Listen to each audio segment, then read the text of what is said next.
Chapitre 3, tout ce qu'il y a à retenir sur l'accès à la profession immobilière. Donc déjà, ce qu'il faut savoir absolument, c'est que c'est la loi Hoguet qui régit la profession d'agent immobilier. Loi Hoguet parue le 2 janvier 1970, son décret d'application le 20 juillet 1972. Donc il faut savoir que cette loi Hoguet encadre la profession et la réglemente, notamment avec l'obligation de détenir une carte professionnelle ou encore l'obligation d'avoir un mandat pour exercer avec un client. Il faut savoir aussi que l'agent immobilier est un commerçant et que donc il doit répondre à toutes les obligations en tant que commerçant, voire chapitre 26 de droit.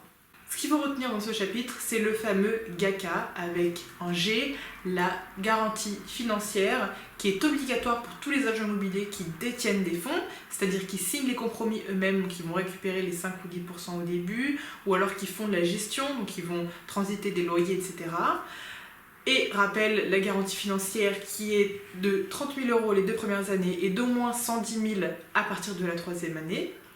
Ensuite, le A d'aptitude professionnelle.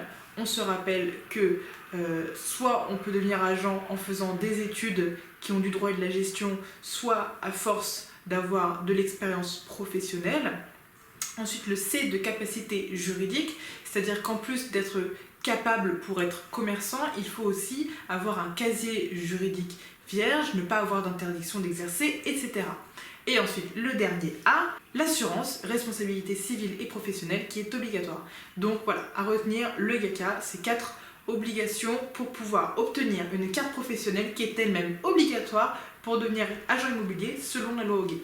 Petite chose aussi à savoir qui sera toujours un plus dans une copie, c'est que le CNTGI et le Conseil national de la transaction et de la gestion immobilière, donc c'est le conseil qui est chargé de vérifier, de contrôler que la profession soit bien encadrée.